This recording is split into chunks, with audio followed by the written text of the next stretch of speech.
temos vida no nome. E isso não é só uma coincidência. Onde há vida, Apivida Notre Dame Intermédia. Eu vou continuar mantendo a minha palavra, mantendo o pacto que eu fiz com vocês de toda segunda-feira, ao retomarmos os nossos trabalhos, ao retomarmos a nossa missão de levar para vocês as informações que serão reveladas com o intuito e essa convicção que eu tenho é que essas revelações irão trazer, pelo menos, momentos e conteúdo para a sua reflexão. Hoje eu começo a segunda-feira exatamente com esse sentimento de que nós vamos realmente começar a semana através dessa presença aqui no nosso A Hora do H do Dr. Gerson Mourão. O Dr. Gerson Mourão, o currículo dele, sinceramente falando, sem sofismas, tá? Direto ao ponto.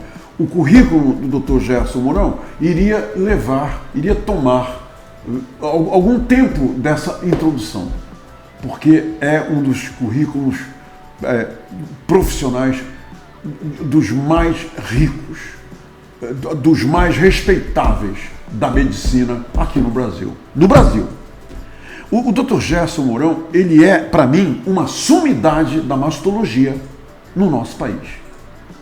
E hoje, dito isso, e disso ninguém duvida, tá? Ninguém. O Dr. Gerson Mourão é o diretor-presidente da Fundação SECOM. Ok. Minha gente, mas hoje ele nos dá o privilégio da sua presença aqui no estúdio de entrevistas no Portal da Holanda para falar sobre algo que é, para mim, um dos maiores acontecimentos, uma das maiores celebrações para as mulheres na história da medicina do estado do Amazonas, que é a celebração dos 49 anos da fundação SECOM.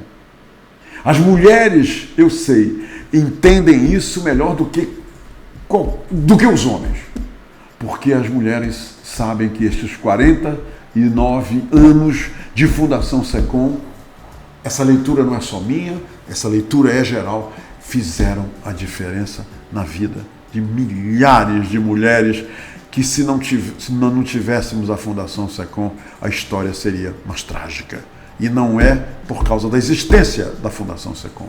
Doutor Gerson, eu quero começar essa nossa conversa dando parabéns ao senhor, agradecido ao senhor e toda a sua equipe, a todos aqueles que passaram lá na Fundação SECOM, nesses 49 anos, alguns eu sei já estão com o Papai do Céu e que cumpriram com o seu dever, com o seu juramento de fidelidade a salvar vidas.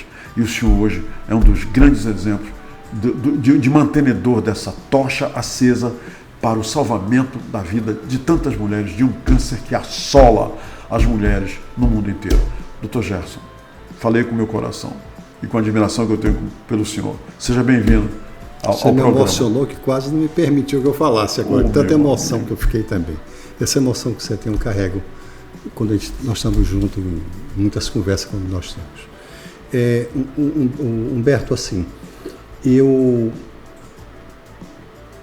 naquela minha fala dentro da Assembleia para festejar os 49 anos da nossa fundação, eu ia levar um outro tipo de conversa para aquele momento, outro tipo de discurso. Mas teve uma coisa que me despertou no seu programa, que foi quando um colega me falou aqui no seu programa sobre a questão do câncer no mundo, e que dizia que dos 19 milhões e 500 mil pessoas que têm câncer hoje no mundo, metade delas morriam. E isso, na realidade, me deixou muito preocupado, porque a gente precisa trabalhar essa informação para que as pessoas entendam quem são essas vítimas da realidade do câncer. Então, a primeira coisa que nós temos que entender, quando você olha metade das pessoas morrem, Você tem que perguntar quem são essas pessoas que estão morrendo no mundo. Então, primeiro, o americano não é. Não é, doutor? Não é. Os americanos, eles têm acesso à saúde, é paga, por sinal, né? Paga, Sim, paga. Não é como o nosso. E eles têm acesso... Tecnologia. A tecnologia tem tudo. De ponta, não é, doutor? Eles têm tudo. Então, eles descobrem o câncer cedo, portanto, eles não participam tanto dessa estatística. Quem são as pessoas que morrem hoje no mundo? São os africanos, negros do modo geral, então negros aonde? Nos Estados Unidos ou no Brasil mesmo, então são pessoas que não têm acesso ao sistema de saúde. Então essa é uma questão. Não tem acesso por várias razões, né, doutor? Por várias razões. Primeiro que lá não tem um SUS como nós temos aqui. Sim, e agora você falou assim, que ainda bem que nós temos o SECOM. Então, ainda bem que nós temos um sistema hoje no país chamado SUS, aonde ele atende 85% da nossa população. Maravilha, doutor. Então, Maravilha olha, de revelação essa sua. Como nós precisamos defender o SUS. Né? Sim. Ou seja, a pandemia mostrou. Claro. Para que o SUS veio. Quem tinha dinheiro, tinha plano de saúde, morreram na porta desses hospitais. O que salvou grande parte da população foi justamente o SUS. Então, eu vou repetir, 85% da população brasileira depende do SUS. 14% são os planos de saúde e apenas 1% é quem tem dinheiro particular. Entendeu? Então, é por isso que nós Super interessante esses dados, doutor. Então, essa informação ela é vital nesse momento para que a população defenda o SUS. E você, eu diria até de uma forma até espiritual, você trouxe algo que nós não tínhamos conversado nada sobre isso. Você colocou nenhuma vez. É a primeira vez mesmo. Você colocou na mesa e de repente sai essa pérola, eu diria assim. E Humberto, e você lembra que também eu falei uma coisa lá da Assembleia dizendo o seguinte, que nesses praticamente 50 anos da Fundação SECOM, as pessoas que estavam entrando dentro da nossa fundação, elas não estavam tendo sequer, olha o termo que eu vou usar, o direito de ficarem curadas. Por quê? Porque essas pessoas... Repita isso, por favor. Elas não estavam tendo sequer o direito de se curarem. Se curarem. Por que é que eu estou falando esse termo? A nossa Constituição, no artigo 196, também que eu falei lá, ele diz que é direito e dever, é o direito do paciente e dever do Estado sustentar o SUS. Aí eu vou te dizer aonde é que essa coisa começa a entrar. As pacientes, eu vou voltar a repetir, elas entram na Fundação SECOM sem chance de ficar curada. E aí você lembra que eu expliquei por que é que elas entram dentro da Fundação SECOM sem terem chance de ficarem curadas. Porque o problema não está no SECOM, o problema está fora do SECOM. Ou seja, a mulher tem acesso à tecnologia de ponta, ela consegue fazer a sua mamografia, consegue fazer o seu preventivo, consegue fazer tudo. Ok. Tá. Aí ela está com a coisa na mão dizendo que ali ela tem um câncer. Aonde eu vou fazer essa biópsia? Então, agora lá vem a parte mais estarrecedora que você pode imaginar. Eu vou citar a mama. Mama SUS no Brasil. Ela palpa o nódulo e leva 10 meses para ser dado o diagnóstico. Calma. Doutor Gerson, uma mulher, ela palpa durante o banho aquela ervilhazinha aqui, Isso. o nódulo. E leva 10 meses depois desse momento para ela... Agora que você vai entender. Ou seja, ela palpa uma ervilha e chega com um melão lá na Fundação SECOM. Deixa a história. Por isso é que você diz assim... Por falta de acesso. Falta de acesso. Você falou tudo. É falta de acesso. Ou seja, não adianta você dar direito a uma mulher ter a mamografia se depois que ela tem a mamografia, ela não tem acesso à biópsia para dizer se é ou não câncer, ela ser tratada. Então, Brasil, SUS, 10 meses, é bem claro.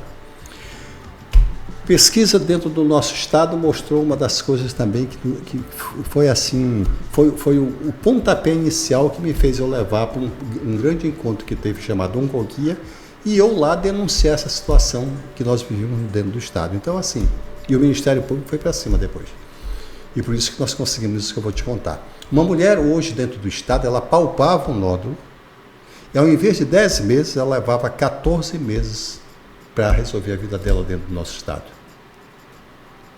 Então é por isso que você vai entender o que eu estava falando na Assembleia, é isso. As pessoas não têm o direito de ficarem curadas. Eu Então, entendi. agora vamos lá. Como é que nós vamos sanar essa situação? É muito simples. Tem que existir fora da nossa fundação e não na fundação, porque a nossa fundação ela já está sobrecarregada de serviço. Existem Então, diagnósticos diários, né, doutor? sim. E aí o que tem que ser feito? Tem que ser feito fora da fundação. Tem que ter um centro diagnóstico, que é o que eu defendi lá, um centro diagnóstico, para que a pessoa, quando ela sinta o caroço, ela seja encaminhada para Ela se dirija para aquele local. Ela faz a biópsia, deu câncer, nós recebemos ela Aí imediatamente. então é que entra a Fundação SECOM no Aí jogo. que entra a Fundação SECOM. Então, agora que você falou, você está captando a coisa. Tô. Agora que entra a Fundação. Pois então eu vou te falar.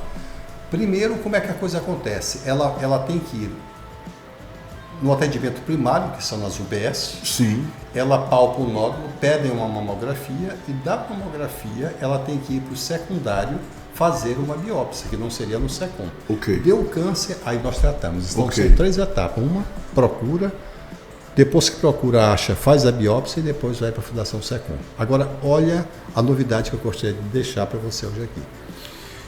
Num acordo histórico que nós fizemos com a prefeitura, e aqui na pessoa da Gerta e da Lúcia, que são duas amigas nossas lá da prefeitura. A prefeitura do Davi Almeida. Davi Almeida. Uhum. O que foi que aconteceu? Eles abriram 2 centros que já estava previsto desde 2014, mas nunca foi aberto isso aí.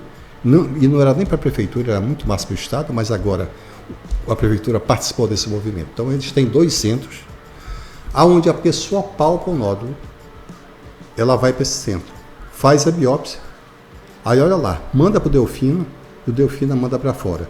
Deu câncer, vai para o SECOM. Isso já está acontecendo? Não, é isso que eu ia te falar. Então, por que eu estou falando no centro diagnóstico? Porque nós já temos um projeto piloto que provou que é viável. Então, o que acontece? Agora, ela palpa o nódulo, em vez de ela levar 14 meses para ser resolvida a vida dela, ela leva 4 meses. De 14, nós diminuímos. 10 meses cai. 10 meses nós diminuímos. E isso, sem dúvida alguma, terá impacto. E 14 meses no desenvolvimento desse Deus nódulo Deus o livre. é terrível, né, doutor? Porque é uma coisa engraçada, o tumor ele fica escondido durante quase de 8 a 10 anos dentro de uma mama. Em silêncio, Em silêncio, quietinho você ali. palpa, você não encontra. Mas quando você palpa, a partir dali, ele cresce rapidamente. Interessante. Então é por isso que você falou da ervilha, se transforma quase no melão. Então é isso que eu estou te falando. Nós já temos uma prova de que nós podemos mudar a história de um câncer. E o primeiro câncer que nós estamos mudando é o câncer de mama. E hoje o câncer de mama, em termos de incidência, É o segundo. alarmante. Ele é o segundo. No Brasil, né? É, no Brasil e no é. mundo, doutor. No mundo também, sabe? Ou seja, no Brasil em torno de Aqui em 60... Manaus também, no Amazonas também é alarmante. O número de casos Não, é o colo. Câncer do colo. já é do colo. Do colo, é. Mas está em segundo, né? Está em segundo. A mama, o câncer de 610 para o colo, 550 para a mama. Ele vem em segundo. Anuais. E aí vem a grande questão. Então, a população entendeu o que está acontecendo no SECOM. Depois de 49 anos, numa inércia total, numa inércia governamental, Que coisa. né, toda, nesse governo do Wilson Lima, que nós conseguimos dar esse enorme Que salto bela que em notícia, 30 anos, que maravilha. que não foi feito nesse tempo todo. Então, isso é uma grande questão, né? Agora, qual é a outra grande questão que eu queria levantar? Eu falei o exemplo da mama, que já Sim. aconteceu, mas nós temos o segundo, que é o câncer do colo. É E o verdade. câncer do colo, ele vem caminhando aí, nós estamos nessa caminhada para construir um centro que mudará definitivamente a história do Já câncer está do sendo colo. construído, doutor? Já está. Já está. Nós já temos nesse momento 61% da construção. 61% já construído. Se você passar lá, você já vai ver. Já dá para ver, né, Já doutor? dá para ver a estrutura dele. Aham. E que, por sinal, depois que eu entrei dentro, eu até me assustei, porque eu vi o tamanho dele. E foi esse susto que eu tomei quando eu entrei, que eu vi o tamanho dele, que me despertou para algo que mundialmente está acontecendo e as pessoas não atentaram ainda. Sabe o que é, Humberto? O que é, doutor? Exatamente aquilo que eu também falei na Assembleia. Eu dizia o seguinte: qual é a chance, qual é a tendência hoje mundial? Primeiro, descobrir o tumor cedo. Sim, Primeira é coisa. o diagnóstico precoce. Exatamente. Fundamental. né? Fundamental, primeira coisa. Diagnóstico precoce. E a segunda coisa, nós não vamos precisar estar construindo tantos hospitais, que eu vi alguns colegas comentando sobre isso. Pô, tem que se construir mais. Não. Se nós caminharmos dentro dessa vibe aí de diagnóstico precoce, nós vamos trabalhar em um outro tipo de estrutura. Nós vamos trabalhar nessa coisa que me assustou, num CEP-Colo. Entendeu? O CEP-Colo... Que está sendo construído. Exatamente. 61% construído. Exatamente, é. O que o CEP-Colo representa? O CEP-Colo vai representar que nós vamos estar dentro da grande onda mundial, que é descobrir cedo, fazer cirurgia dentro do ambulatório, não no hospital mais, mas dentro do ambulatório, opera a pessoa de manhã e de tarde ela está em casa. Sem Entendeu a internação, diferença? doutor. Sem internação. Então, repara, eu vou já falar também de uma coisa sobre o diagnóstico. Então, veja, é interessante isso que nós estamos discutindo. A questão não é o hospital, seria um tipo de hospital de um dia que nós chamamos. Entendi. Entendeu? Entendi. O custo... Ela entra de manhã, no final do dia ela vai para casa. Para casa. Entendeu? E uma coisa interessante, aí quando você fala em diagnóstico precoce, nós temos que lembrar 4 fatos importantíssimos quando nós falamos de diagnóstico Câncer do precoce. colo, né, que o senhor está falando. Não, qualquer câncer. Qualquer câncer. Pulmão, Ok, não interessa. ok. Não interessa. Primeira coisa, quando você descobre cedo, você está evitando mutilações nessa pessoa, arrancar um pulmão, arrancar um útero, arrancar, sabe? Você não arranca mais. Você está fazendo cirurgia menos mutiladoras. E aí que vem novamente a minha revolta, que eu vou expressar no teu programa, porque é um programa que... Por favor. Que a gente vai embora, aí mesmo... qual é a minha revolta? É que eu hoje ainda assisto... nós estamos operando pessoas que nós não tínhamos ideia. Há 200 anos atrás, é o mesmo grupo de mulheres que nós operamos. Ou seja, pouco mudou em relação a gente descobrir as coisas mais precocemente. Entendeu? Entendi. Então ainda chega ainda com tumor grande, Quer essa dizer, coisa tudo toda. evoluído. Tudo evoluído. Ou seja, muito se tem e o pouco se faz. Nós temos tudo para fazer. Sim, sim. Entendeu? Em termos de diagnóstico precoce, de você resolver, nós temos. Sim. Mas aí é onde eu estava chegando. Então, quando você descobre cedo, primeiro, você mutila menos a pessoa, você não tira a mama, essa coisa que eu contei. Claro. Segunda coisa da máxima importância, você está curando essa pessoa. É verdade. Não tem dinheiro que pague isso. Quer dizer, está trabalhando com a chance alta de cura. De cura.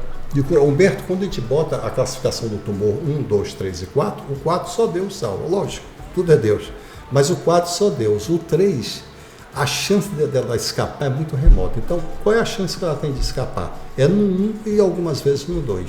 Então, nós temos que tirar o câncer do estadiamento 3, que é a maioria deles, e jogar para o estadiamento 1. Aí você estaria mudando toda essa história. Entendi. Então, assim, lá vai, diagnóstico precoce. Não mutila, salva a pessoa. Tem um terceiro fator que a gente tem que considerar, custo. Você tratar uma pessoa numa fase inicial é muito menor do que quando você trata numa casa avançada. Sem dúvida, claro. Né? Sim. De uma obviedade, Sim. não tem nem o que discutir. Quarta coisa, as pessoas que estão morrendo, elas estão morrendo numa idade que ela tem força, ela pertence àquela força econômica de um país. A força produtiva. Produtiva Ela é do totalmente país. Elas produtiva. estão morrendo, cara. Meu Deus. Podiam estar dando força e, pelo contrário, elas geram despesa e ainda deixam os filhos órfãos aí. É verdade. Entendeu? Tem todo essa O colo é um bom exemplo disso, né? O colo, imagina. E doutor, Olha, tem vacina, não é pois isso? é. Tem Mas deixa eu vacina. te contar uma história. O colo, as mulheres estão morrendo antes dos 40 anos, quer dizer, quando ela podia estar com toda essa força aí, verdade. deixando filhos órfãos. E morre, como a Mônica sempre comenta, Sim, sim. morre-se a cada 2 dias uma mulher. Falar em Mônica... Continua esse índice. Continua. A cada 2 dias morre uma mulher aqui na cidade de Manaus. Do colo. Nós só vamos mudar esse índice, sabe quando? Quando, doutor? Quando as vacinas chegarem de verdade dentro das escolas, Sim. quando do acesso ao preventivo ela possa fazer rapidamente essa cirurgia que nós vamos fazer no E não esperar com 14 CEP-Colo. meses. Entendeu? Aí, exatamente. Aí da feita que ela descobre algo que vai virar um câncer, ela vai para o SECOM e no SECOM a Mônica, o grupo da Mônica, vai cortar o colo e ela não vai mais ter o câncer do colo do útero. Doutor Gerson Mourão, me diga uma coisa. O senhor tem alguma dúvida na sua cabeça de que o CEP-Colo vai ser construído, vai ser desenvolvido o mais rápido possível, até porque o senhor está deixando mais do que claro da grande e premente necessidade desse centro ser concluído. É ponto pacífico na sua cabeça que isso vai acontecer. E nós dois vamos estar lá na inauguração disso com a doutora Mônica. Isso vai acontecer, doutor? Sem dúvida. Humberto, deixa eu... Tem uma coisa que há algum tempo eu me lembro bem de uma... A gente gosta de ler um pouquinho de filosofia e tudo. O Platão tem as 4 virtudes do Platão. E ele dizia o seguinte, que a maior de todas as virtudes, porque dela vai derivar qualquer coisa que você possa imaginar, é a coragem. O nosso grupo e o governo do Estado... O grupo da FSECOM. Apoiado pelo governo do Estado, não faltou coragem, porque senão isso não saía. E nem falta. E nem falta. E nem falta. E nem vai faltar. E nem vai faltar. Entendeu? Então, assim, esse projeto tem que sair esse ano. É um projeto que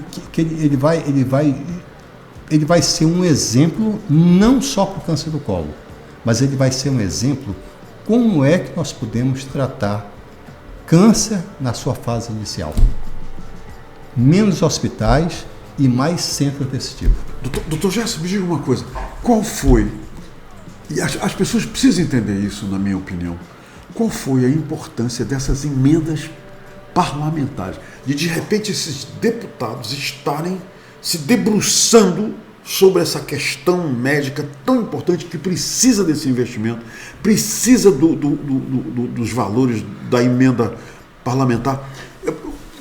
Qual é o nome daquele deputado? Me perdoe o deputado. Pérez.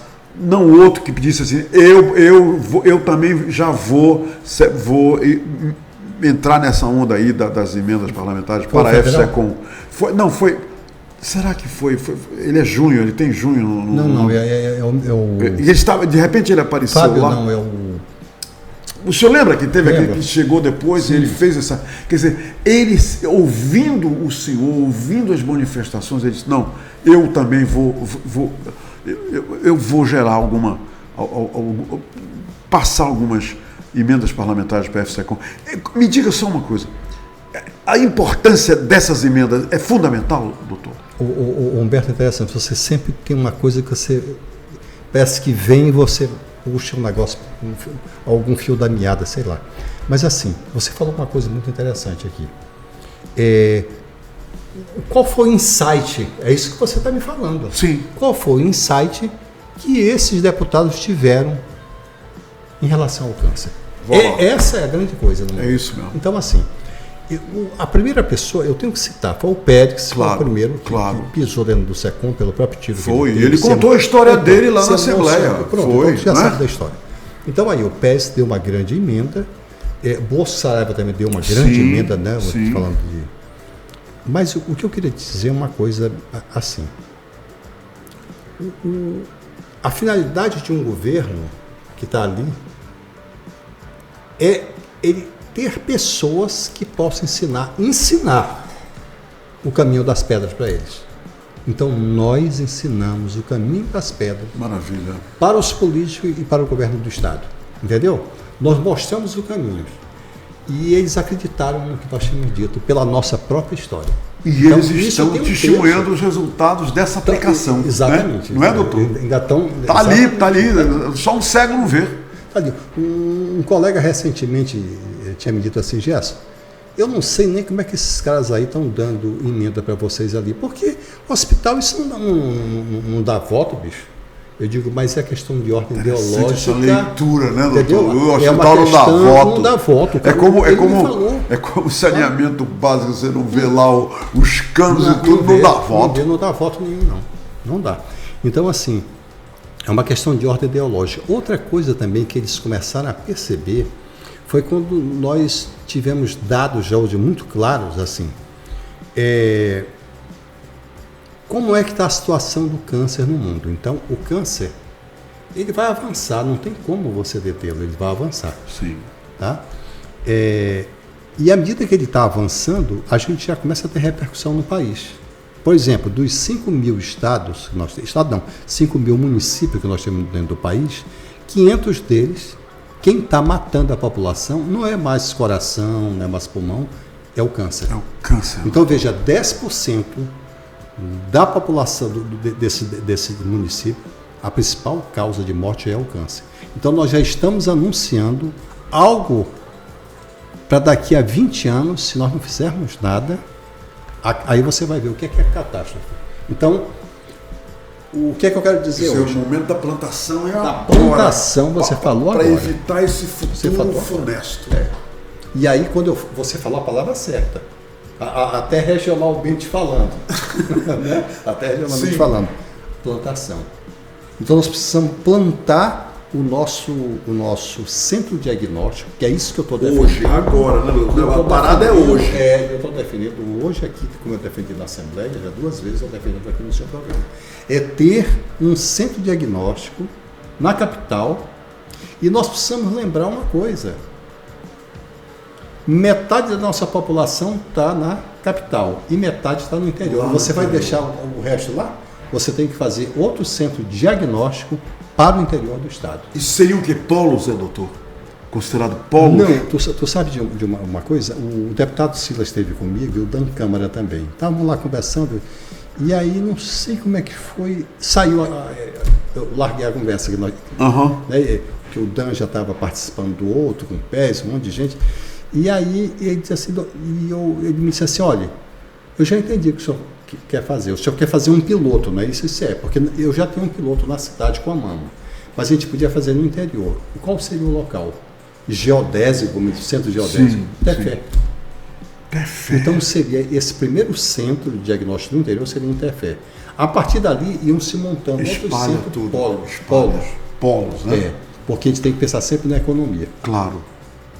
Interessante, já que eu estou falando da economia, eu tenho um dado muito interessante para te passar e passar para a população.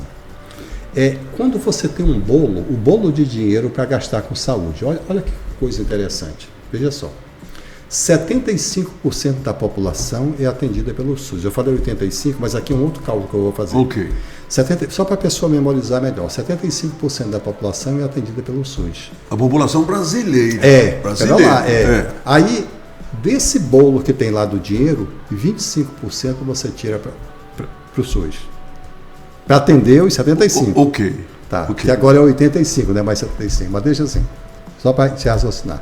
E o privado, como é que fica? Bom, desse bolo, o privado e os convênios tiram dali 75% para atender os 25%. Quer dizer, repara a matemática que é. Por isso é que nós temos que pensar na economicidade do SUS. Né? Sem dúvida. Quer dizer, quando o camarada... E os números não mentem, né, doutor? Exatamente. Aquilo ali. É engatado. Por isso é que você tem que saber aonde você vai atirar. E o grande tiro é o tiro no diagnóstico precoce.